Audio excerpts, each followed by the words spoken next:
আজকে আমরা সূরাতু কুরাইশের তাফসীর আলোচনা করব ইনশাআল্লাহ। তাফসীর করব।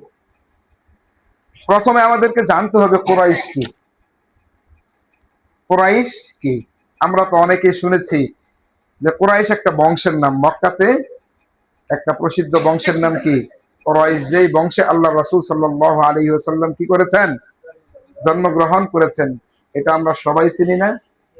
হ্যাঁ, এই বংশের কথাই, এই কুরাইশ বংশের নাম দিয়ে সূরা কুরাইশ নাম রাখা হয়েছে। কুরাইশ হচ্ছে মক্কার সম্মানিত এবং ক্ষমতাধর একটা কি গোষ্ঠী, একটা গোত্র, যারা মক্কার মধ্যে সবচেয়ে সম্মানিত ছিল এবং যাদের হাতে বাইতুল্লাহ শরীফের রক্ষণাবেক্ষণ কি করত? যাদের হাতে হতো। এরা মক্কার মধ্যে সম্ভ্রান্ত ছিল। কুরাইশ সম্পর্কে, কুরাইশ বংশ সম্পর্কে আল্লাহ রাসূল সাল্লাল্লাহু আলাইহি ওয়াসাল্লামের অনেক হাদিস আছে যে কুরাইশের ফজিলত কেমন, তারা কেমন শ্রেষ্ঠ। আল্লাহ রাসূল সাল্লাল্লাহু আলাইহি ওয়াসাল্লাম তো বলেছেন, আল আমানাতু ফি কুরাইশ, যে কুরাইশদের মধ্যে আমানতদারিতা অনেক মজবুত। লা ইউআদিহি আহাদুন, কেউ যেন কুরাইশদের সাথে বিদ্বেষ পোষণ না করে। যদি বিদ্বেষ পোষণ করে কেউ কুরাইশ বংশের সাথে, তাহলে আল্লাহ তাআলা তাদেরকে উল্টা করে জাহান্নামে নিক্ষেপ করবে। শাস্তি না? এগুলো কুরাইশ একটা সম্ভ্রান্ত কি বংশের নাম, যাদের ব্যাপারে আল্লাহ রাসূল সাল্লাল্লাহু আলাইহি ওয়াসাল্লাম সহিহ বুখারীর 3501 নম্বর হাদিসের মধ্যে বলেন, লা ইয়াজালু হাযাল আমরু ফি কুরাইশিন মা বাকিয়া মিনহুম ইসলাম। আল্লাহ রাসূলের পরে খেলাফতের দায়িত্ব যারা নিবে, আল্লাহ রাসূল বলেন এই খেলাফতের দায়িত্ব আমার পরে কুরাইশদের মধ্য হতে যতদিন পর্যন্ত দুইজন লোক অবশিষ্ট থাকবে, ততদিন পর্যন্ত এই খেলাফতের দায়িত্ব তাদের কাছে থাকবে। বুঝতেছেন কিনা? দুই কারণে আল্লাহ রাসূল কুরাইশ বংশদের এই খেলাফতের দায়িত্ব দিয়ে গেছে। এটা একটা ভবিষ্যৎবাণী ছিল। পরবর্তীতে দেখা গেছে আল্লাহ রাসূলের ইন্তেকালের পরে খুলাফায়ে রাশেদা যারা ছিলেন, দীর্ঘ একটা সময় আল্লাহ রাসূলের ভবিষ্যৎবাণী অনুযায়ী কুরাইশদের হাতে ছিল খেলাফতের দায়িত্ব ছিল। হয়তো দুই কারণে হয়ে থাকে। একটা কারণ হচ্ছে কুরাইশদের ক্ষমতা এবং প্রসিদ্ধি ছিল অনেক বেশি, গ্রহণযোগ্যতা ছিল মানুষের মধ্যে বেশি। এখন যদি তারা থাকতে একটা নিম্নমানের গোত্র কি হয়ে যায়, শাসক হয়ে যায়, তাহলে তাদেরকে কি সব মানুষ মানবে? মানবে না। কিন্তু যাদের প্রতি মানুষের বিশ্বস্ততা নাই, তাদেরকে কি মানুষ মানবে? মানবে না।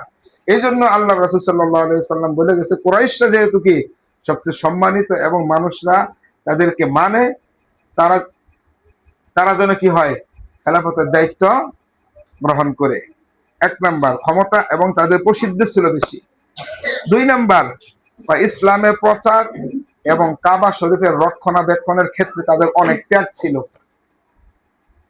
তারা তৎকালীন সময়ে কাবা শরীফের রক্ষণাবেক্ষণ কি করার ক্ষেত্রে খুব যত্নবান ছিলেন। কালকের ঘটনা থেকে আপনারা বুঝেন নাই যে কুরাইশ বংশের মধ্যে আব্দুল মুত্তালিব কাবা শরীফের গিলাফ ধরে কি করছে? দোয়া করছে। এই দুই কারণে আল্লাহ রাসূল সাল্লাল্লাহু আলাইহি ওয়াসাল্লাম বলেছেন কুরাইশদের মধ্যে দুইজন লোক বাকি থাকতেও খেলাফতের দায়িত্ব অন্যের হাতে যাবে না, কুরাইশদের মধ্যে থাকবে। তাহলে ওই কুরাইশ বংশের নাম অনুযায়ী এই সূরাতু কুরাইশ। কুরাইশ বংশের নাম দিয়ে সূরা কুরাইশের নাম কেন রাখলো? কারণ লাগবো না? হ্যাঁ, এই সূরাটার মধ্যে কুরাইশদেরকে লক্ষ্য কইরা কিছু নির্দেশনা আছে। বুঝতেছেন? কুরাইশদেরকে আল্লাহ তাআলা কিছু বিশেষ নিয়ামত দিয়েছিলেন এবং নিয়ামতের প্রেক্ষিতে তাদেরকে শুকরিয়া আদায় করার কথাও এই সূরার মধ্যে বলা হয়েছে। যেহেতু কুরাইশদেরকে উদ্দেশ্য কইরা এই সূরাটা নাজিল হয়েছে, কুরাইশদেরকে দিক নির্দেশনা এই সূরার মধ্যে দেওয়া হয়েছে, এই জন্য এই সূরার নামটাই করা হয়েছে কি? কুরাইশ। বুঝতে পারছেন কিনা? তাহলে নাম দেখলেই কিন্তু আমরা বুঝতে পারি এটার ভিতরে কি আছে। বুঝতে পারি না যে কুরাইশদের নিয়ে কিছু মনে হয় আছে না? কুরাইশদেরকে নিয়ে কিছু আলোচনা অবশ্যই আছে। হ্যাঁ, আরেকটা কথা হচ্ছে সূরা ফিলের সাথে সূরা কুরাইশের কি মিল? কালকে আমরা শুনলাম কি সূরা ফিলের তাফসীর, আজকে আমরা কি শুনতেছি সূরা কুরাইশের তাফসীর। দুইটা সূরার মধ্যে কি মিল? আরে অনেক বড় মিল আছে। এমন একটা সময় ছিল কুরাইশকে সূরা ফিলের অংশ মনে করা হতো। সূরা ফিল এবং সূরা কুরাইশকে একটা সূরা মনে করা হতো। দুই সূরার মাঝখানে বিসমিল্লাহ লেখা থাকে না? এক সূরা শেষ করে আরেক সূরা শুরু করার পুরো বিসমিল্লাহ লেখা থাকে না? তখনও কোরআন শরীফ একসাথে আমরা যেরকম ভাবে সাজানো গোছানো কোরআন শরীফ পাই, উসমান রাদিয়াল্লাহু তাআলা আনহুর শাসনামলের আগে কোরআন শরীফ এরকম বাদাই করা ছিল না। সবার মুখস্থ ছিল। কেউ হাড্ডির মধ্যে কিছু আয়াত লিখে রাখছে, কেউ চামড়ার মধ্যে কিছু আয়াত লিখে রাখছে, এরকম ভাবে ছড়ানো ছিটানো ছিল। কারো ঘরে ছোট্ট একটা পাণ্ডুলিপি ছিল, কারো ঘরে আরেকটা পাণ্ডুলিপি ছিল, এরকম ছড়ানো ছিটানো ছিল। কারো কারো পাণ্ডুলিপির মধ্যে সূরা ফিল আর সূরা কুরাইশ এক সূরা নামে লেখা আছে, মাঝখানে কোনো বিসমিল্লাহ আসিল না।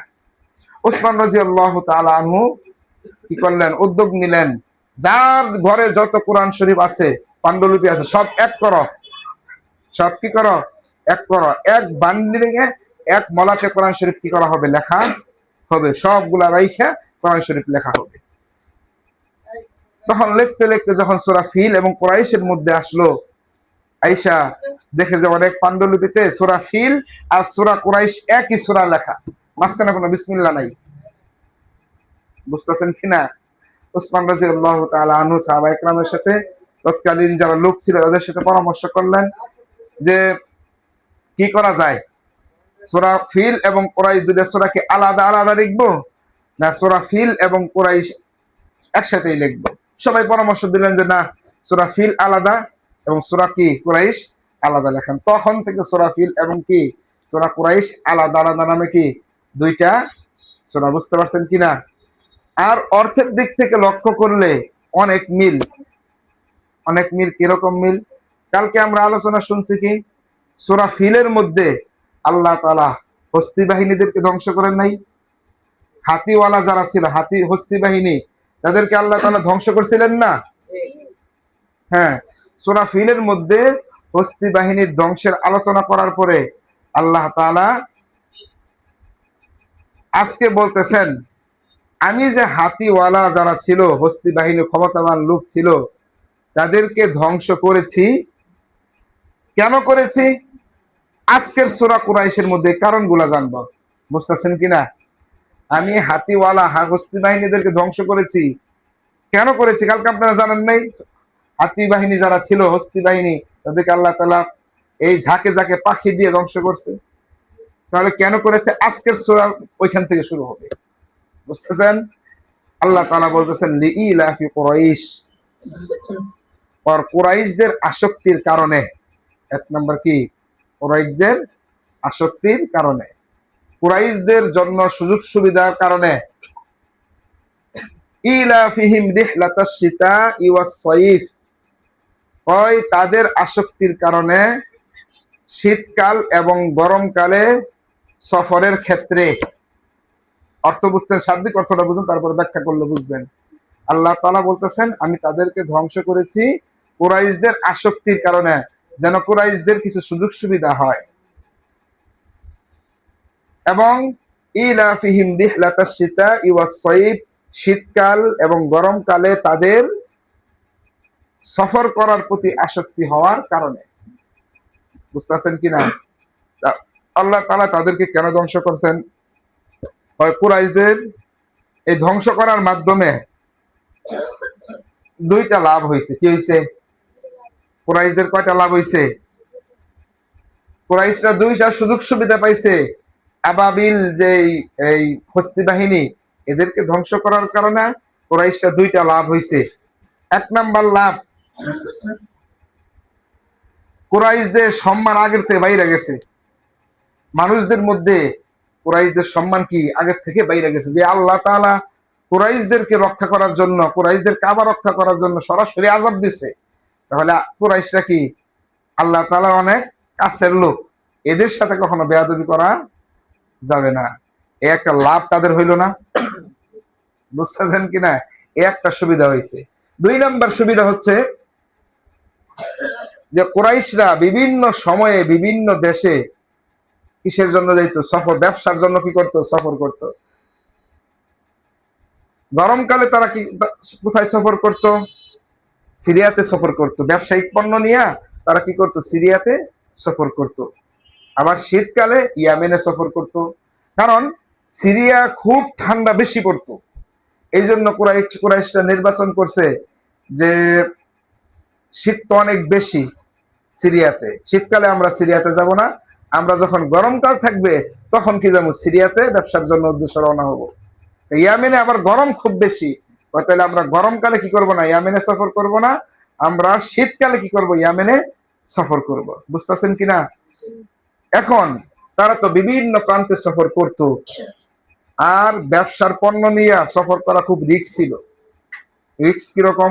মরুভূমি দিয়ে ব্যবসার পণ্য নিয়ে হাঁটতেছে হাঁটতেছে, মাঝখানে ডাকাতের ধরতো, ডাকাতের ধরে সব নিয়ে যাইত। ডাকাত বাহিনী ছিল না, যে ডাকাত বাহিনী অ্যাটাক কইরা ব্যবসার পণ্য যা আছে সব চিন্তাই করে লয়ে যেত। বুঝতেছেন কিনা? যে এই ঘটনার পরে যখন এই হাতিদেরকে মারা হয়েছে আল্লাহ তাআলা আযাব দিয়া, তখন সবাই সতর্ক হয়ে গেছে, না এদের উপর আর আক্রমণ করা যাইতো না। কেন যাইতো না? কারণ এদের সাথে আল্লাহ সরাসরি কি সম্পর্ক। যদি এদের উপর চিন্তাই করা হয়, এদের ব্যবসায়িক কাফেলা কি করা হয়, লুট করা হয়, না জানি আল্লাহ সরাসরি আযাব দিয়ে আমাদেরকে শেষ করে দেয়। এই জন্য কোন ডাকাতের দল, কোন শত্রুপক্ষ তাদের উপর আক্রমণই করতো না। বুঝতেছেন কিনা? তাহলে কুরাইশদের কয়টা লাভ হয়েছে? দুইটা লাভ হয়েছে। একটা, মানুষদের মধ্যে তাদের মহাত্ম বাইরে গেছে, সম্মান বাইরে গেছে। আরেকটা হচ্ছে তারা যাতে শীতকাল এবং গরমকালে নিরাপদে সফর করতে পারে, বিভিন্ন সময় সফর তাদের একটা আগ্রহের বিষয় ছিল। তাদের আসক্তির কারণে, মানে কি, শীতকালে এবং গরমকালে তারা ব্যবসার জন্য সফর করতো। এই আসক্তির কারণে আল্লাহ তাআলা হস্তি বাহিনী, তাদের যে শত্রু ছিল, এদেরকে ধ্বংস করে দিচ্ছে। বুঝতেছেন? তাহলে কুরাইশদের কয়টা লাভ হইলো? দুইটা লাভ হইলো না? তারা এখন নিরাপদ হয়ে গেছে, মানুষে তাদের উপর অ্যাটাকও করে না, আর মানুষের মধ্যে তাদের সম্মানও বেড়ে গেছে। আল্লাহ তাআলা এই দুইটা নিয়ামত দিল না পার্সোনাল ভাবে? আল্লাহ তাআলার পক্ষ থেকে এগুলা কি নিয়ামত না? এই জন্য আল্লাহ তাআলা বলতেছে, নিয়ামত দিছি, আমি তোমাদেরকে দুইটা নিয়ামত দিয়েছি, আমি আল্লাহ নিয়ামত দিয়েছি, যার কারণে তোমরা আজকে নিরাপদে শীতকালে সফর করতে পারো, গরমকালে সফর করতে পারো, কেউ কোনো ঝামেলা করে না। সুতরাং এখন তোমাদের উচিত ফালিয়াবুদু রাব্বা হাযাল বাইত। সুতরাং ইয়াবুদু রাব্বা হাযাল বাইত, তোমরা এই কাবা ঘরের মালিকের ইবাদত করো। বুঝতেছেন কিনা? তোমাদের উচিত এখন এই কাবা ঘরের মালিকের বেশি বেশি কি করা? ফালিয়াবুদু, ইবাদত করো, রাব্বা হাযাল বাইত, এই কাবা ঘরের মালিকের। বুঝতেছেন কিনা? কোন রব, কোন মালিক? আল্লাযী আত'আমাহুম, যিনি তোমাদেরকে খাওয়াইছে, মিন জুইন, ক্ষুধা থেকে, যখন তোমরা ক্ষুধার্ত ছিলা, যিনি তোমাদেরকে কি করেছেন, এই ক্ষুধার্তের সময় খাওয়াইছে। কিরকম? মক্কা নগরীতে, পুরা পৃথিবীতে যেরকম কি হয়, শাক সবজি ধান, মক্কাতে এরকম হয়? বালু আর বালু, বালু আর বালু, চাষ হইতো না। খাবারের কি ছিল? খুব সংকট ছিল। খাদ্য এরকম চাষই হয় না। তাদের খাদ্য সংগ্রহের মূল মাধ্যম ছিল ব্যবসা বাণিজ্য। বিভিন্ন দেশ থেকে তারা কি করতো? ব্যবসা বাণিজ্য কইরা খাবারের ব্যবস্থা করতো, বিভিন্ন দেশে যাইতো, এখান থেকে তাদের চলতো। বুঝতেছেন কিনা? খুব সংকট ছিল। তো আল্লাহ তাআলা আত'আমাহুম মিন জুইন, তাদেরকে ক্ষুধার্তের সময় কি করছে? খাওয়াইছে। ওয়া আমানাহুম মিন খাউফ, এবং তাদেরকে ভয় থেকে রক্ষা করছে, নিরাপদ করছে। রক্ষা করে নাই, ক্ষুধার্তের সময় খাওয়াইছে, মানে বিভিন্ন দেশের সাথে ব্যবসায়িক সম্পর্ক তারা মজবুত করতে পারছে। বুঝতে পারছেন? ব্যবসার সম্পর্ক মজবুত করার মাধ্যমে তারা কি করছে? খাবারের ব্যবস্থা করতে পারছে না। এবং তাদেরকে যে আল্লাহ তাআলা ভয় ভীতি থেকে রক্ষা করছে, মানে নিরাপদ রাখছে, মানে আমানাহুম মিন খাউফ, তাদেরকে রক্ষা করেছে মিন খাউফ, ভয় ভীতি থেকে। তারা যে নিরাপদে কি করতো? বিভিন্ন জায়গায় সফর করতে পারতো না, ভয় ছিল। ওই ভয় থেকে আল্লাহ তাআলা তাদেরকে রক্ষা করে নাই। তাহলে আল্লাহ তাআলা বলছে, আমি তোমাদেরকে দুইটা নিয়ামত দিয়েছি। এই আয়াতের মধ্যে বলতেছে, তোমাদেরকে খাবারের সময় কি করেছে? খাবারের অভাবের সময়, ক্ষুধার্তের সময় খাবারের ব্যবস্থা করেছেন, আর ভয়ের সময় তোমাদেরকে আল্লাহ তাআলা কি করেছে, সকল প্রকার ভয়, দুনিয়াবি ভয় হচ্ছে যাত্রার সময়, সফরের সময় কি বিভিন্ন ডাকাত দল, বিভিন্ন শত্রুদেরকে রক্ষা করেছেন, এবং আখিরাতেও আল্লাহ তাআলা তোমাদেরকে কি করবেন, রক্ষা করবেন। আর আল্লাহ তাআলা তোমাদেরকে এই দুইটা বিশেষ পুরস্কার দিয়েছে। ক্ষুধার্তের সময় যখন তোমাদের খাবারের প্রয়োজন ছিল, খাবারের ব্যবস্থা করেছেন, আর যখন তোমরা নির্বিঘ্নে সফর করতে পারছো না, আল্লাহ তাআলা তোমাদেরকে ভয় মুক্ত সফরের ব্যবস্থা করে দিয়েছেন। এই জন্য তোমরা কি করো, আল্লাহ তাআলার বেশি বেশি ইবাদত করো। বুঝতেছেন কিনা? আল্লাহ তাআলার বেশি বেশি ইবাদত করো। তাহলে বোঝা গেল আল্লাহ তাআলার ইবাদত করলে আল্লাহ তাআলা খাওয়ার ব্যবস্থা করে দেয়। আল্লাহ তাআলার ইবাদত করলে আল্লাহ তাআলা সমস্ত প্রকার, সকল প্রকার ভয় থেকে নিরাপদ রাখেন। আল্লামা ইবনে কাসির রাহমাতুল্লাহি আলাইহি বলেন, এই আয়াত থেকে এটা বের হয় যে কোন মানুষ যদি আল্লাহ তাআলার ইবাদত ঠিক মতো করে, তাহলে আল্লাহ তাআলা তার রিজিকের ব্যবস্থা করে দিবেন, এবং আল্লাহ তাআলা দুনিয়া এবং আখিরাতের সকল প্রকার ভয় থেকে আল্লাহ তাআলা তারে হেফাজত করবেন।